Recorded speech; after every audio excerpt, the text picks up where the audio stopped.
Hope so you will be fine. Also hope so that you will done your work regularly.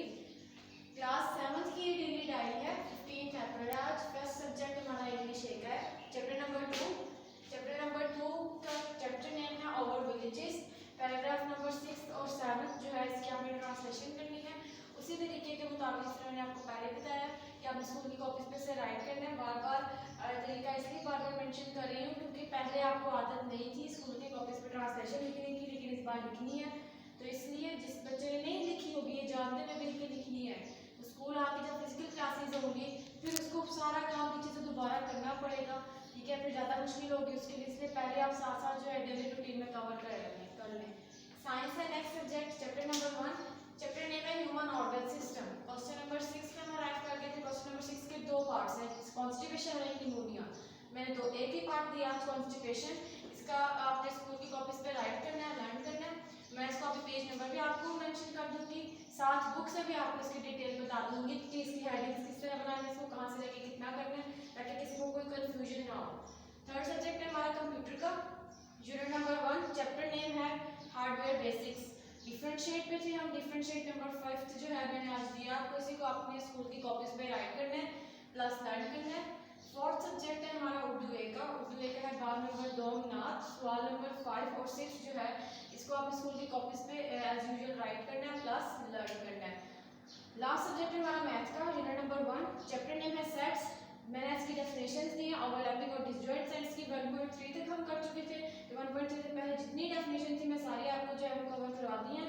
साथ book से भी आज मैं आपको मेंशन करवा दूंगी कि कौन सी डेफिनेशन कितनी करनी है, साथ एग्जाम्पल कौन सी करनी है, ताकि आपको कोई कंफ्यूजन है और कोई अपनी मर्जी से जो है वो डेफिनेशन मार्क ना करे। दोनों डेफिनेशन को आपको स्कूल की कॉपीज में ही राइट करना है प्लस लर्न करना है। अब ये सब्जेक्ट्स की डिटेल है। साइंस मैंने आपको बताया कॉन्स्टिपेशन, पेज नंबर 7 पे इसका आंसर है, ठीक है। इसकी बुक से भी डिटेल में आपको डिस्क्राइब कर दूंगी। कंप्यूटर डिफरेंशिएट नंबर 5 जो है इसका आंसर पेज नंबर 3 पे है। पेज नंबर 3 पे जब आप जाएंगे तो दोनों डिफरेंशिएट का आपको आंसर जो है वो वहीं पे आपको मिल जाएगा, इनपुट डिवाइस और आउटपुट डिवाइस वाला जो है, ठीक है। उर्दू ए है, उर्दू ए का 5th और 6th क्वेश्चन दिया है। 5th का है तौहीद की शुआएं फैलने से क्या मुराद है, ये क्वेश्चन है।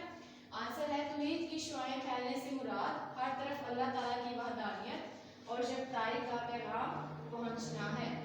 6th का क्वेश्चन ये था मशरिक और मगरिब दोनों किस चीज़ से जगमगा उठे। मशरिक और मगरिब तौहीद की शुआएं यानी अल्लाह ताला के पैगाम से जगमगा उठे।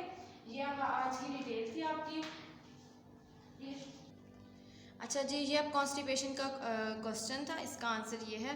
पहले आपने डेफिनेशन लिखनी है, मैं हेडिंग्स के लिए आपको ये करवा रही हूँ, ठीक है। कॉन्स्टिपेशन इज़ द पेनफुल और difficult passing of feces during the period of constipation. Some person में पास फीसिस 3 और less than 3 times a week. ये हो गई आपकी डेफिनेशन। अगली लाइन है it is a common digestive disorder in Pakistan. इस लाइन को आप काट दें, जिस तरह मैंने बुक पर काटी है इसी तरह आपने भी इस लाइन को आपने काट देना है। नेक्स्ट आपने यहाँ से स्टार्ट करना है। Constipation is caused by taking food low in fibre, lack of physical activity, not drinking enough water, delay in going to the washroom. इसके ऊपर आपने हेडिंग देनी है कॉजेज़ की। जो लाइन मैंने अभी आपको हाईलाइट हुई हुई है पिंक से, आपने इसके ऊपर हेडिंग क्या देनी है, कॉजेज़, ठीक है, CAUSE कॉज। उसके बाद वो आगे है we can avoid constipation by, इसके ऊपर आपने हेडिंग देनी है प्रिवेंटिव मेजर्स की। प्रिवेंटिव मेजर्स लिख के, स्पेलिंग आपको आते ही होंगे सबको, 7th क्लास है ये।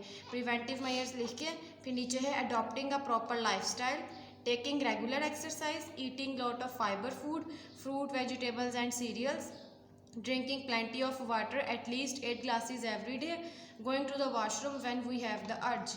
ये सारी है प्रिवेंटिव मेजर्स। तो जब आप यहाँ से स्टार्ट करेंगे वी कैन अवॉइड से, तो आपने पहले हेडिंग देनी है प्रिवेंटिव मेजर्स की। तो आपके इस हिसाब से 3 हेडिंग्स बनेगी, सबसे पहले डेफिनेशन, फिर कॉजेज़, फिर भी प्रिवेंटिव मेजर्स। इस तरह आपने ये लॉन्ग अरेंज करके लिखना है, इसलिए मैंने आपको बुक से डिस्क्राइब किया है।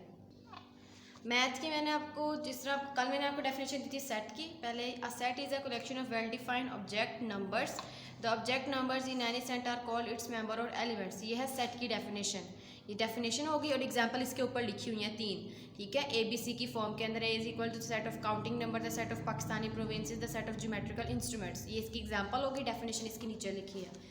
सेकेंड डेफिनेशन थी डिस्क्रिप्टिव फॉर्म की। If a set is described with the help of a statement it is called descriptive form. ये होगी डेफिनेशन।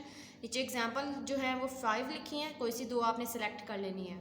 नेक्स्ट है tabular form, if we list all elements of set within the braces, ठीक है, brackets जिसे हम कहते हैं, and separate each element by using a comma, it is called tabular और रोस्टर फॉर्म। इसकी एग्जांपल्स भी 6 हैं, नीचे आपने कोई सी 2 एग्जांपल अपनी मर्जी की जो चूज़ करके लिख लेनी है स्कूल की कॉपीज़ पे। नेक्स्ट है set builder form, if a set is describe by using a common property of all it's element, it is called set builder form. ये होगी आपकी डेफिनेशन, एग्जाम्पल ये लिखनी है जो रेड से मार्क हुई हुई है, ठीक है। E is equal to X belongs X is an even number, ये ठीक है। सबसे मुश्किल आपका सेट बिल्डर फॉर्म ही है, ठीक, इसलिए ज़्यादा इसको यही समझने वाली पॉइंट्स थे।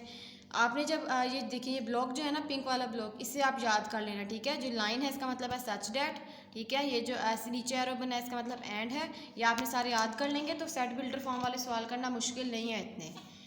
मैंने जो आज ये डिसजॉइंट और ओवरलैपिंग सेट्स 2 वाली मैंने आपको डेफिनेशन दी थी, पिछला मैंने अभी आपको कल का काम बताया।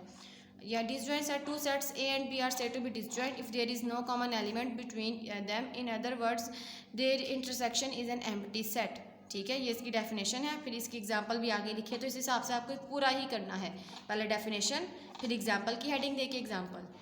इसी तरह ओवरलैपिंग सेट है, 2 sets A and B are called overlapping sets if there is at least one element common between them but none of them is a subset of the other।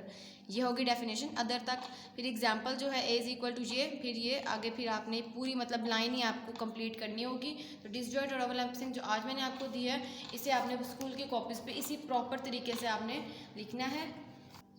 ये आपकी डायरी थी, मैंने आपको सारा explain कर दिया, book से भी और पेज नंबर से भी मेंशन कर दिया था। इस अभी भी आपको कोई कंफ्यूजन होती है, आपने स्कूल आना है, मुझसे कंसर्न करना है, मैं आपकी वो प्रॉब्लम सॉल्व आउट कर दूँगी।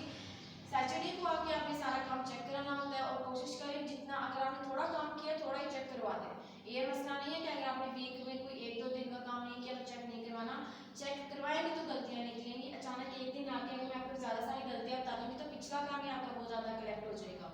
और स्कूल की टाइमिंग 7 से 11 AM है, इसी के दरमियान में अगर आपने कोई व्हाट्सएप मैसेज करना है तो आपको रिप्लाई आ जाएगा, अब ठीक है। लेकिन इससे आगे पीछे अगर आपको फ़ोन करेंगे कोई मैसेज करेंगे तो उसका आपको कोई आंसर नहीं दिया जाएगा। तो बेहतर यही है